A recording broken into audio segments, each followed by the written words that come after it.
जय जगन्नाथ पिला माने केमिति अछ समस्ते आशा करछि तुमे माने बहुत भरे थिबो एवं निज निजर प्रिपरेशन भी बहुत भरे करथिबो।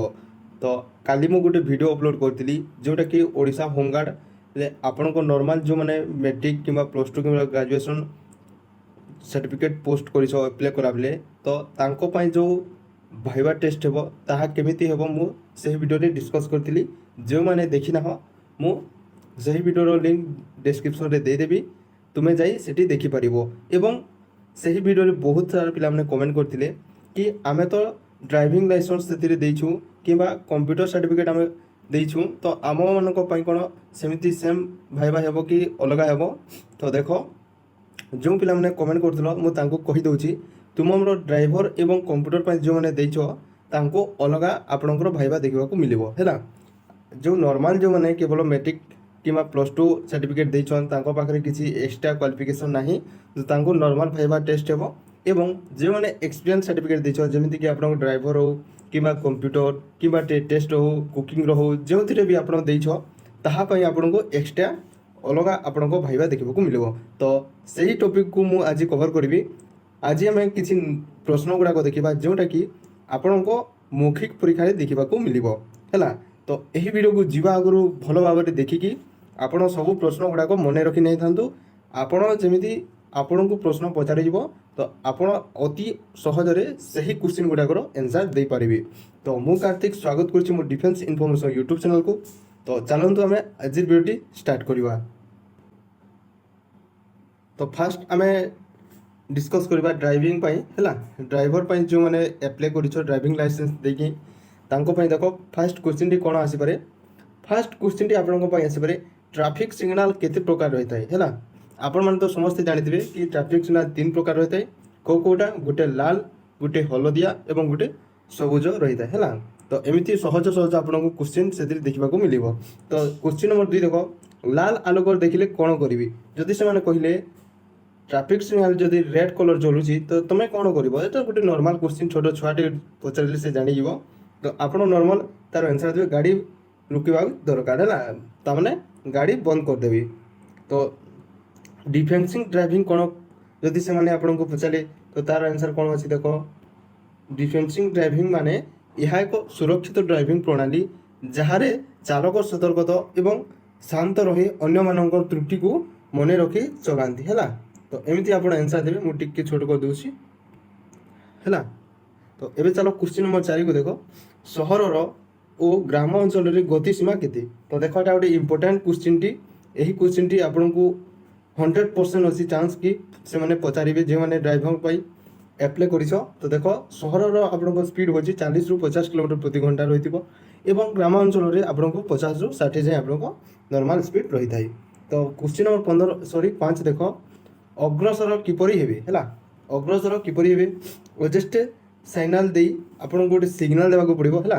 दूरदर्शी रास्ता थिले एवं आगरे अन्य गाड़ी न थिले मात्र अग्रसर हेबा उचित हैला। आपन को स्पीड केमिति बढ़ाइबे ताहा आपण यहा डिस्कस करिबे हैला।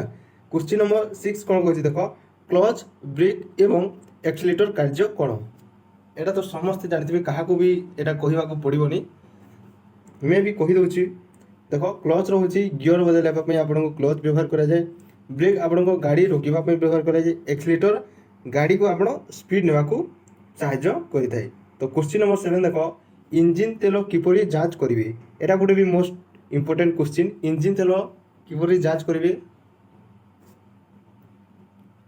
आपण कहिबेनी कि मु गोटे एडे बड़ गोटे कोन कहितांती ना बाड़ीटी नेबी आउ तेल टांकी रे पुरे देबी सेमिति कहिबेनी। देखो उत्तर केमी देव स्पीड बाहर करी तेलर तल सीमार रंग जांच करवा है एमती आप तेल मापी पारे। तो क्वेश्चन नंबर 8 देखो गाड़ी चालू करने पदक्षेप कौन। तो गाड़ी स्टार्ट किपरि करिबा ताहा आपण कहिबे प्रथमे आपण ब्रेक दबाइबा गियर न्यूट्रल करवा इंजिन चालू करवा क्लच दबाई गियर लड़े गाड़ी आगु को बढ़ाइबा है। तो एमती आप अति सहजरे आंसर देबे। ड्राइविंग लाइसेंस माइना तो केते आपन जो ड्राइविंग लाइसेंस अच्छी तार एक्सपायर केते कोन आपन जानिथिबा निहाती जरूरी। तो एटा साधारणतः आपन को 20 वर्ष अवश्य नवीनतम नियम अनुसार जांच करबा उचित हैला। एटा आपन को 20 वर्ष रे रिन्यूअल करबा को पड़ी थाए। लाइसेंस छड़ा ଚାଳନା କଲେ କ'ଣ ଜରିମାନା ହୁଏ? ଲାଇସେନ୍ସ ଛଡ଼ା ଚାଳନା କଲେ କ'ଣ ଜରିମାନା କରିବାକୁ ହେଲେ ବିନା ଲାଇସେନ୍ସ ଯଦି ଆପଣ ଗାଡ଼ି ଚଲାଇବେ ତ ଆପଣ କ'ଣ କରିବେ? ଦେଖ, ଆଇନ ଅନୁଯାୟୀ ଭାରି ଅର୍ଥଦଣ୍ଡ ଓ ଶାସ୍ତି ହୁଏ, ଆପଣଙ୍କ ଫାଇନ୍ ଦେବାକୁ ପଡ଼ିଥାଏ ହେଲା। ଯଦି ବ୍ରେକ୍ ଫେଲ୍ ହୋଇଯାଏ ତେବେ କ'ଣ କରିବେ? ଯଦି ସେମାନେ କହିଲେ କ୍ୱେଶ୍ଚିନ୍ଟି ଯଦି ବ୍ରେକ୍ ଫେଲ୍ ହୋଇଯାଏ ତେବେ କ'ଣ କରିବେ? ତ ଆପଣ କହିବେ ନା ହ୍ୟାଣ୍ଡ ବ୍ରେକ୍ ବ୍ୟବହାର କରିବେ, ଗିୟର କମ୍ କରି ଗାଡ଼ି ଧୀରେ କମ୍ କରିବେ, ରାସ୍ତା ପାଖରେ ଗାଡ଼ି ଲୁକାଇବେ ହେଲା। ସଡନ୍ ଆପଣ ହ୍ୟାଣ୍ଡ ବ୍ରେକ୍ ୟୁଜ୍ କରିବେନି କି ଏମିତି ଆପଣ ତ ସମସ୍ତେ ଜାଣିଥିବେ ନା, ସମସ୍ତେ ଡ୍ରାଇଭର ଯେହେତୁ ଏକ୍ସପିରିଏନ୍ସ ରହିଥିବ ତ ଆପଣ ସେ ନିଜ ଭାବରେ ନିଜ ମତରେ ଯେମିତି ସରଳ ଲାଗିବ ତାହା ଆପଣ ଆନ୍ସର୍ ଦେଇଦେବେ ହେଲା। ଆଗରେ ଦୁର୍ଘଟଣା ହେଲେ କ'ଣ କରିବେ? ଦେଖ, ଏଇଟା ଗୋଟେ ଇମ୍ପୋର୍ଟାଣ୍ଟ କ୍ୱେଶ୍ଚିନ୍। ତ ଆପଣ କେମିତି ଉତ୍ତର ଦେବେ? ଉତ୍ତର ଦେବେ ତୁରନ୍ତ ଗାଡ଼ି ଲୁକାଇ ସୁରକ୍ଷିତ ଥିବେ, ଆପଦ ବ୍ୟବସ୍ଥା କରି ଆମ୍ବୁଲାନ୍ସ ପୋଲିସକୁ ଡାକିବେ ହେଲା, ଆଉ ସହଯୋଗ ଦେବେ। ତ ଏଇଟା ଥିଲା ଡ୍ରାଇଭରମାନଙ୍କ ପାଇଁ। ଏବଂ ଏବେ ଦେଖ କମ୍ପ୍ୟୁଟରରେ ଯେଉଁମାନେ ଆପ୍ଲାଏ କରିଛ, କମ୍ପ୍ୟୁଟର ସାର୍ଟିଫିକେଟ୍ ଦେଇକିନା ଯେଉଁମାନେ ଆପ୍ଲାଏ କରିଛ ତାଙ୍କ ପାଇଁ କିପରି ଭାଇବା ଆସିବ ତାହା ଏବେ ଡିସ୍କସ୍ କରିବା। ତ ଦେଖ, ଫାର୍ଷ୍ଟ କ'ଣ କହିଛି? ମୌଳିକ କମ୍ପ୍ୟୁଟର ଜ୍ଞାନ। ଦେଖ, କମ୍ପ୍ୟୁଟର କ'ଣ? ଫାର୍ଷ୍ଟ କ୍ୱେଶ୍ଚିନ୍ ସେମାନେ କହିବେ ନା କମ୍ପ୍ୟୁଟର କ'ଣ? ତ ଆପଣ ଅତି ସହଜରେ କହିବେ କମ୍ପ୍ୟୁଟର ହେଉଛି ଏକ ଇଲେକ୍ଟ୍ରୋନିକ୍ ଯନ୍ତ୍ର ଯାହା ତଥ୍ୟ ସଂଗ୍ରହ, ପ୍ରୋସେସ୍ ଓ ଷ୍ଟୋର କରିବାରେ ଆମକୁ ସାହାଯ୍ୟ କରିଥାଏ।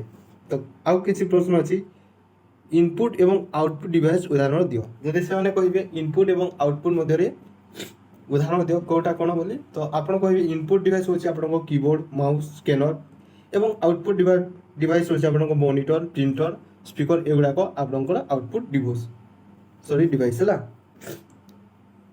ତ ନେକ୍ସଟ ପ୍ରଶ୍ନ କେମିତି ରହିବ? ତ ଅପରେଟିଂ ସିଷ୍ଟମ କ'ଣ? ଯଦି ସେମାନେ କହିଲେ ଅପରେଟିଂ ସିଷ୍ଟମ ମାନେ କ'ଣ, ତ ଆପଣ ଉତ୍ତର ଦେବେ ଏହା ଏକ ସଫ୍ଟୱେର ଯାହା କମ୍ପ୍ୟୁଟର ଯନ୍ତ୍ରକୁ ଚଲାଇବା ଓ ଅନ୍ୟ ସଫ୍ଟୱେରକୁ ଚାଲୁ କରିବା ସହଯୋଗ ଦେଇଥାଏ, ଯେପରିକି ୱିଣ୍ଡୋଜ୍, ଲିନକ୍ସ। ଆପଣ ଏମିତିକା କିଛି ଏକ୍ଜାମ୍ପଲ୍ 2-4ଟା ତାଙ୍କୁ ଦେଇଦେବି ହେଲା। ସେମାନେ ଯଦି କହିବେ MS Office, Word, Excel, PowerPoint, MS ୱାର୍ଡରୁ ସେମାନେ କିଛି କ୍ୱେଶ୍ଚିନ୍ କରିପାରନ୍ତି MS ଅଫିସ୍ରୁ। ତ ଦେଖ, ଆପଣଙ୍କୁ ଗୋଟେ ପ୍ରଶ୍ନ ଅଛି, ଏକ ୱାର୍ଡ ଡକୁମେଣ୍ଟ କିପରି ବନାଇବେ ଓ ସେଭ୍ କରିବେ? ସେମାନେ କହିଲେ ଯଦି ଏକ ୱାର୍ଡ ଡକୁମେଣ୍ଟ କିପରି ବନାଇବେ ଏବଂ ସେଭ୍ କିପରି କରିବେ, ତ ଦେଖ ଆପଣ ମାନେ କହିବେ ତ MS ୱାର୍ଡ ଖୋଲି ଟାଇପ୍ କରିବା ପରେ ଫାଇଲ୍ ମେନୁରୁ ସେଭ୍ ବା ସେଭ୍ ଏଜ୍ ଚୟନ କରି ନାମରେ ଦେଖି ସେଭ୍ କରାଯାଏ ହେଲା। ତ ଏମିତି ଆପଣ ଆନ୍ସର୍ ଦେବେ। ଯଦି ସେମାନେ ପ୍ରଶ୍ନ କଲେ ସ୍ପ୍ରେଡସିଟ୍ କ'ଣ, ଏକ୍ସେଲ୍ କ'ଣ ପାଇଁ ଆପଣ ବ୍ୟବହାର ହୁଏ, ତ ଉତ୍ତର ଦେବେ ସ୍ପ୍ରେଡସିଟ୍ ହେଉଛି ଗଣନା ପାଇଁ ଏକ ତାଲିକା ଆଧାରିତ ଡାଟା ଫର୍ମାଟ୍। ଏକ୍ସେଲ୍ରେ ହିସାବ, ଗ୍ରାଫ୍, ଡାଟା ରେକର୍ଡ ଏବଂ ବିଶ୍ଳେଷଣ କରାଯାଏ। ତ ଏମିତି ଆପଣ ଆନ୍ସର୍ ଦେବେ। ତ ନେକ୍ସଟ ପ୍ରଶ୍ନ ଦେଖ, ପାୱାର ପଏଣ୍ଟରେ ଟେବୁଲ୍ ବା ଚାର୍ଟ କିପରି ଇନସର୍ଟ କରିବେ? ତ ସେମାନେ ଯଦି କହିଲେ ପାୱାର ପଏଣ୍ଟରେ ଟେବୁଲ୍ ବା ଚାର୍ଟ କିପରି ଇନସର୍ଟ କରିବେ, ତ ଆପଣମାନେ ଉତ୍ତର ଦେବେ ଇନସର୍ଟ ମେନୁରେ ଯାଇ ଟେବୁଲ୍ ବା ଚାର୍ଟ ବିକଳ୍ପକୁ ଚୟନ କରି ସଂଖ୍ୟା ଦେଖି ଇନସର୍ଟ କରିପାରିବେ ହେଲା। ତ ଦେଖ ନେକ୍ସଟ କ୍ୱେଶ୍ଚିନ୍, টাইপ এবং সর্টকট জ্ঞান। এটা আপনার সর্টকট কি কিছু প্রশ্ন আপনার কহিপার। কপি পেস্ট এবং কট পাই সর্টকট কোণ? আপনার যদি সর্টকট কি মনে গুড়া তো আপনার মনে রাখা পড়ব হ্যাঁ। তো দেখ, কপি পাই আপনার কন্ট্রোল প্লস কি, সেপরি পেস্ট পাই আপনার কন্ট্রোল প্লস ভি, কট পাই আপনার কন্ট্রোল প্লস এক্স আপনার সর্টকট কি হয়ে। স্ক্রিনশট কিপরি নিয়ন্তি? আপনার যদি কহবে স্ক্রিনশট কিপরি নিয়ন্তি, প্রিন্ট স্ক্রিন বটন ব্যবহার করিবারে কিংবা Windows plus shift plus S snipping tool পাই আপন ব্যবহার করিথান্তি হেলা। তো প্রশ্ন রয়েছে কন্ট্রোল প্লস জেড কোন কামরে আসে? তো কন্ট্রোল প্লস জেড দেখো আপনার উইন্ডো আপনার হেলা অনুষ্ঠিত কামକୁ ପଛକୁ ନେଇଯାଏ ହେଲା। इंटरनेट एवं इमेल कौन? देख, इंटरनेट इमेल बाबद किसी प्रश्न कर केमी आंसर देवे। प्रश्न रही इमेल कौन, यह किपरि पठा जाए? आपण मैंने समस्त इमेल जानी इमेल कौन और किपरि पठा जाए आप निज मतामत से जन है। इमेल हूँ इलेक्ट्रोनिक चिठी जहाँ इमेल याहू माध्यम पठा जाए, कंपोज करी विषय और वेट लिखि सेट कला आप पठे पारि है। तो वेब ब्राउजर कौन? जदि से कहले वेब ब्राउजर आपण मैंने उत्तर देवे यह एक एप्लिकेशन जहाँ इंटरनेट साइट देखा सहज करता है, जेपरिक क्रोम, फायरफॉक्स, एक्स एपरी आपन को किसी गुड़ाक अच्छी जहाँ आप एग्जांपल देदेवे है। जेपरी आप गूगल,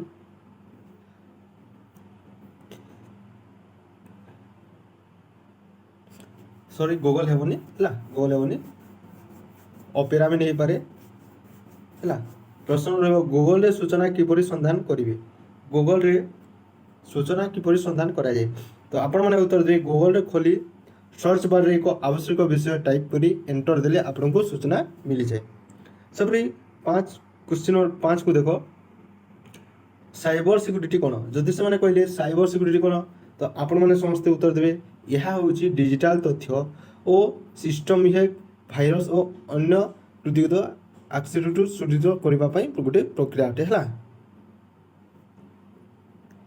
एवं आपण को नेक्स्ट से पचारि पारती गुहरक्षी बा पुलिस कार्य कंप्यूटर भूमिका कौन एटा गोटे मोस्ट इम्पोर्टेंट क्वेश्चन है यही क्वेश्चन आपण मैंने घुषिकी जाता कि माइंड टे चिंता करेंगे क्वेश्चन आंसर कौन हो पारे तापर आप आप जानिए है तो देख उत्तर केमी देवे तथ्य कौन ऑनलाइन प्लानिंग आपत्तिकालीन जोगाजोग और तदंत कार्य कंप्यूटर द्वारा सहयोग मिली थाए तो यहाँ थी आपण को किसी मो थिंक रू गोटे आपन को गोटे किसी क्वेश्चन देती हूँ तो आशा कर तुमको भिडियोटी भल लगी जदि भल लगी तो निश्चित गोटे लाइक कर दियो चैनल को मध्य सब्सक्राइब कर दियो एवं कमेंट रे मते आपण निज मतामत निश्चित जणाबे कि भिडियोटी केमिति लागिला मु आपणको कमेंट रिप्लाई निश्चित करिबी हला तो रहिली नेक्स्ट टॉपिक एवं नेक्स्ट वीडियो देखाबा रहिली जय हिंद जय जगन्नाथ।